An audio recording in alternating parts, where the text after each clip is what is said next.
I don't think I'm going to interfere much because Satya simply doesn't require an introduction. It's wasting words. He's well known. A few words about Janani. I came to know about her. I came to meet her only maybe a month back. Before that, I had heard about her, of course, and the wonderful work that they're trying to do with IIT Madras. So when I met Janani, not far from here, by the way, it's probably just 100 meters from here. They're right in this block or the next block or something like that. She works, of course, in the R&D part of Technip. So I said, Janani Mittal, oh, what an interesting name. Janani is a South Indian name and Mittal is a North Indian name. And she said, well, I am from South India. I am from Mylapore, not far from here. And of course, Mittal happened later.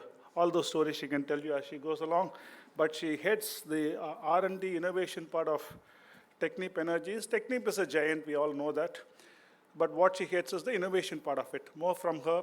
Satya, Janani, take over. Thank you, Narsi.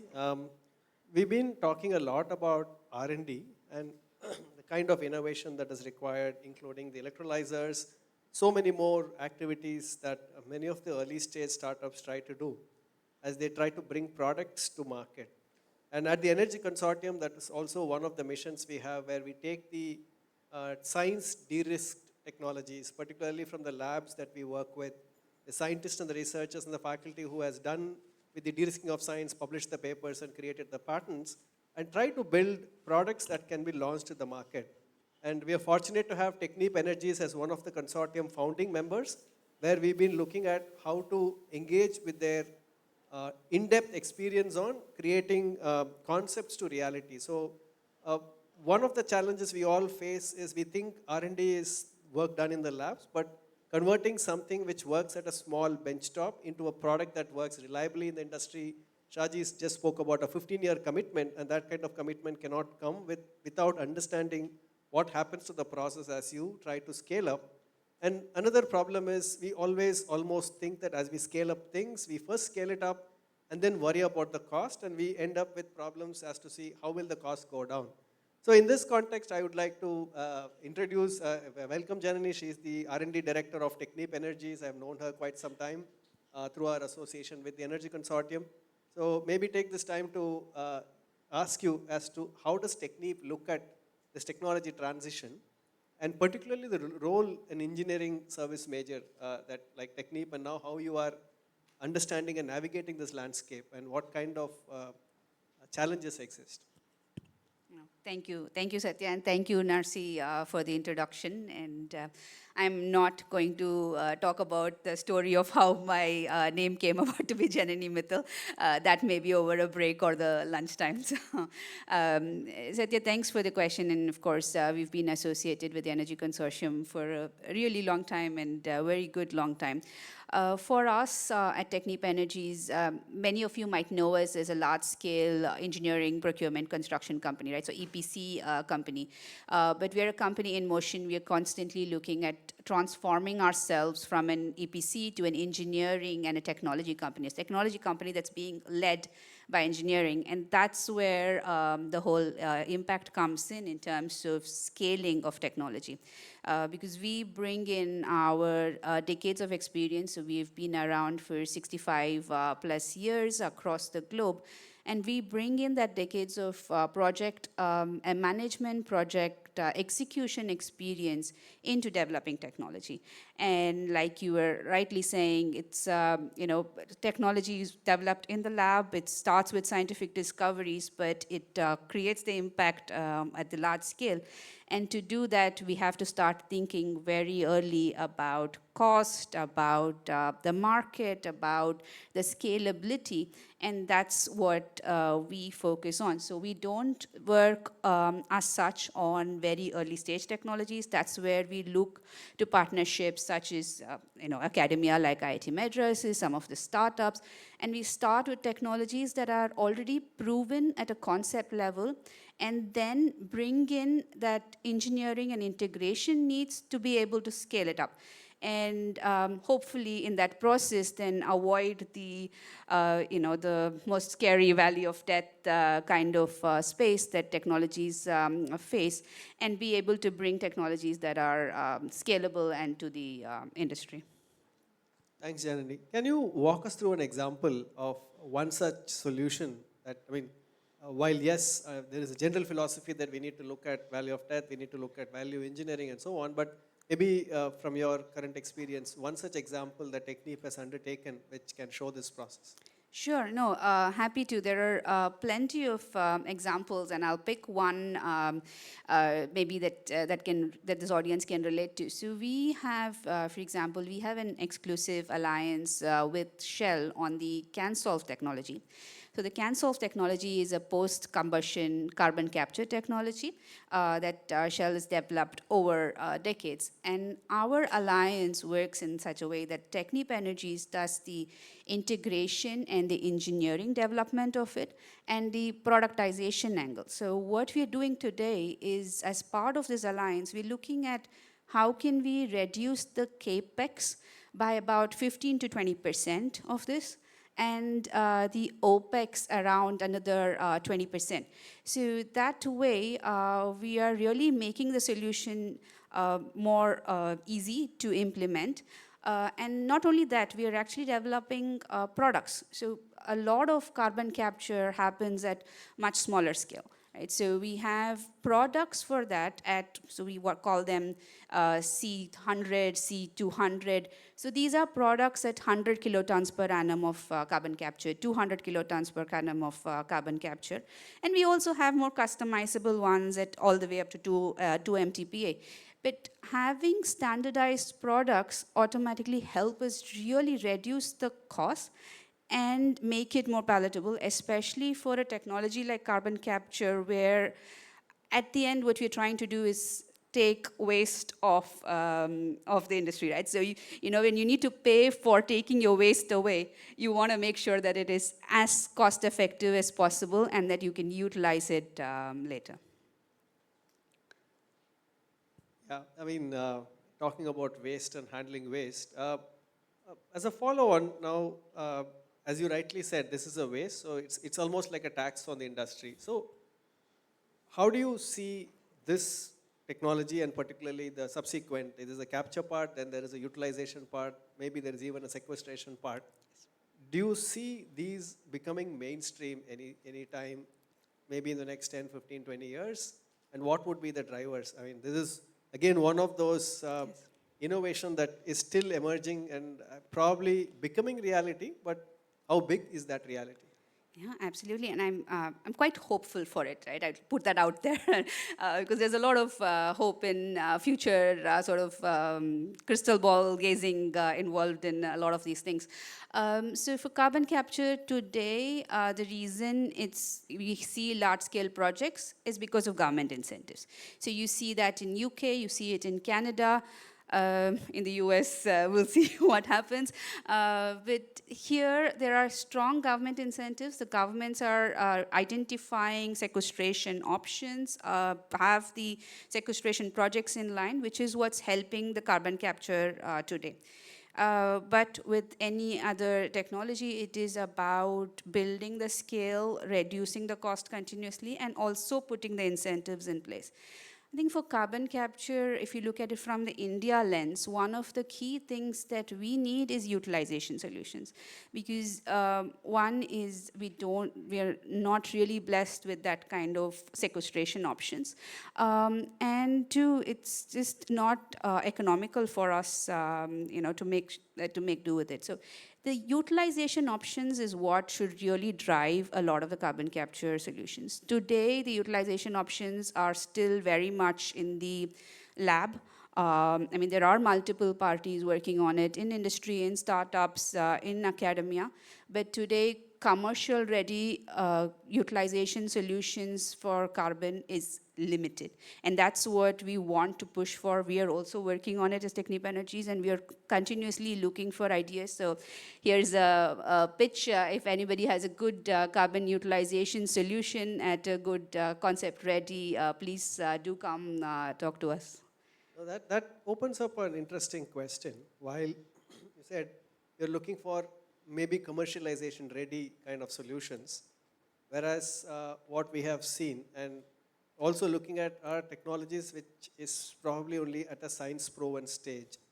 Now, how is Technip trying to bridge this gap?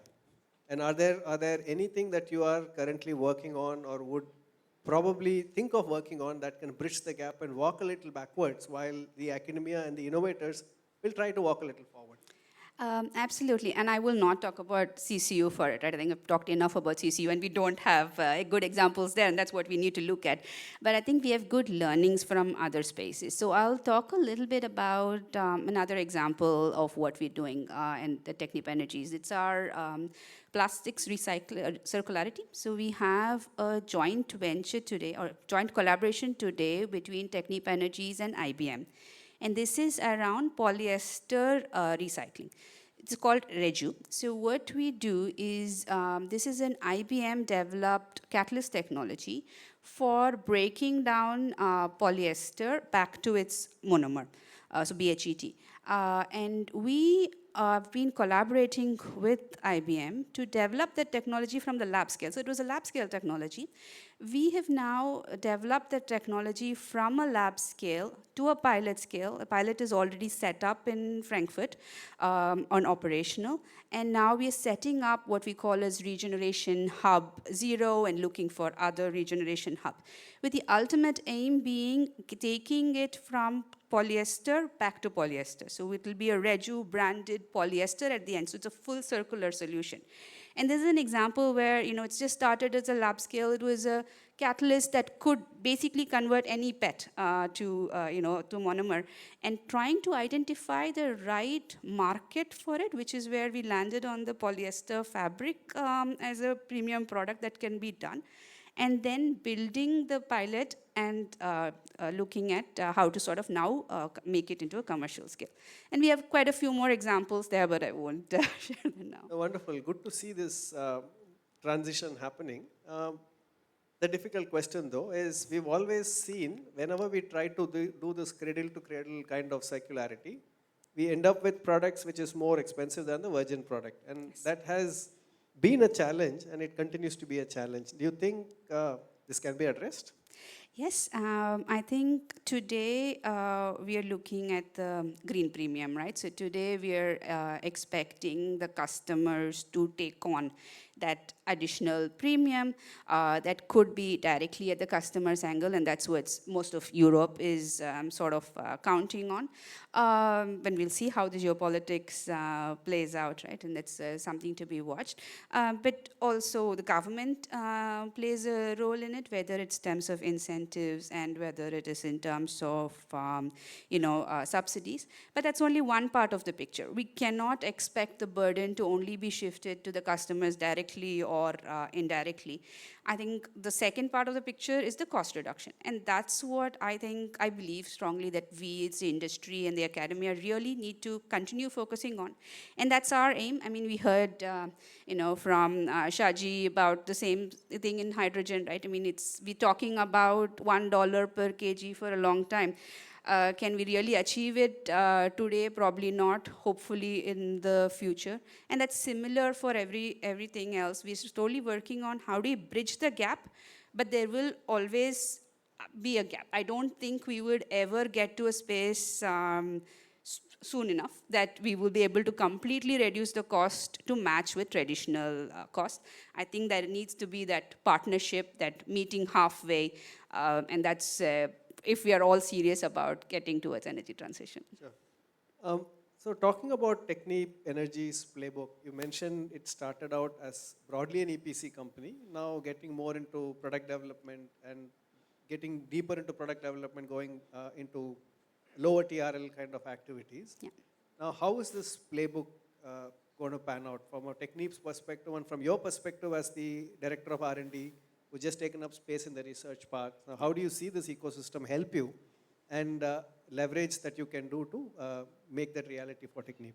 Yeah, excellent. So I think, we've always had the reputation of an EPC company, but actually if you look at our technology portfolio, we actually already have about 65 plus proprietary technologies and 2,800 patents, right? So we've always had innovation in our culture and working on innovative solutions.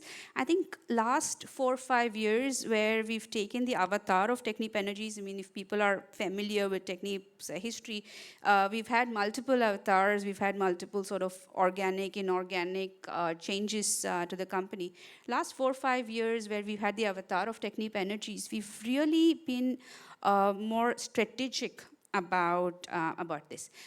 So sort of giving a bit more into the playbook that we have, right? So we are, like I said, we look at technology development and we start typically at more lab scale, or at least concept proven, and then we have labs and pilots. And for that, we actually have labs across the globe. We have a lab in Boston, in Weymouth. We have a lab in Frankfurt that I mentioned. We have a lab in France, in Lyon.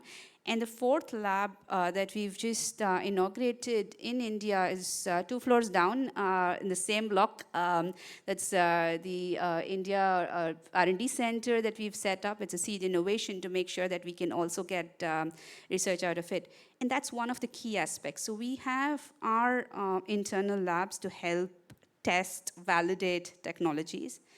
At the same time, we don't do technology development on our own. We very much look at alliances. We have alliances across the industry with industry partners. We have alliances with startups. We have alliances with academia.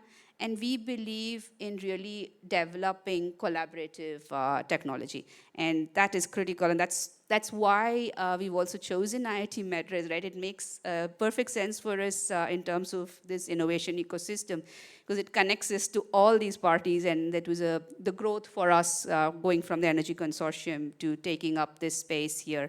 And at the same time, it's just the start of the story. So. Glad to hear that. So in terms of partnerships and alliance, are there certain markets that you're focusing on, given the audience who they would probably want to reach out and see if they can work with Technip on some of these areas that you're focusing on? What kind of key markets are you focusing on the short to mid-term? Sure, thank you. So for us, there are 4 key markets that Technip Energies is present in. One is in the low carbon energy carrier space. So we have hydrogen and we have ammonia. So we already have technologies in the blue hydrogen space. And we also have a joint venture on the green hydrogen space called Rely, which we do with John Cockrell. The second is on sustainable fuels and chemicals. And that's a huge, important part for us. And also, especially in India, I think with the biomass availability and some of the really good sessions we had yesterday, I think that is a space that we're very keen to see how we can grow further in India in terms of technology development.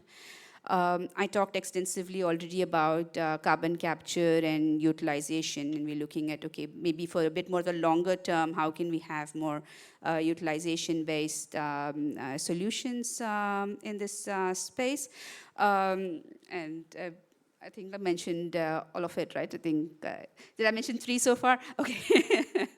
Yeah, so we've sustainable fuels and chemicals, low carbon energy carriers, circularity, and decarbonization. So that's the one that I missed. Thank you very much, Janani. So I think that's great to hear. I start seeing other speakers standing up, coming up, yeah, maybe. But one last question. What do you see as the, I would say, focus of this R&D center that you have set up in the research part? And how do you wish to engage with the community out here? Thank you, Satya. I think that's it. For us, the focus of this R&D center is on sustainability research. I mean, overall, globally, almost 100% of our R&D goes into sustainability research. This is also our first R&D center that is being organically set up. For the others, we've actually come with inorganic acquisition of technology and labs, so that gives us an open canvas to develop solutions that are uniquely needed for this ecosystem, that we can develop for India and then take it to the globe. So I'm quite open to ideas linked to these market focus areas that I just mentioned. Thank you, Janani. I just had a chat with Janani a little while before this conversation. she is open to understanding, looking at partners in this ecosystem, startups, academics, in the areas that she just mentioned. So I would encourage all of you to reach out. This is a brand new center they have set up in collaboration. We have a lot of work that we do at IIT Madras, but outside also she is looking for. So please feel free and look forward to engaging with her. Thank you so much for your time. It's a pleasure having you here and looking forward to being in touch. Thanks a lot, Satya. And I'm looking forward to learning together with all of you. So, even if you just want to have a chat and have some great ideas to brainstorm, looking forward to that.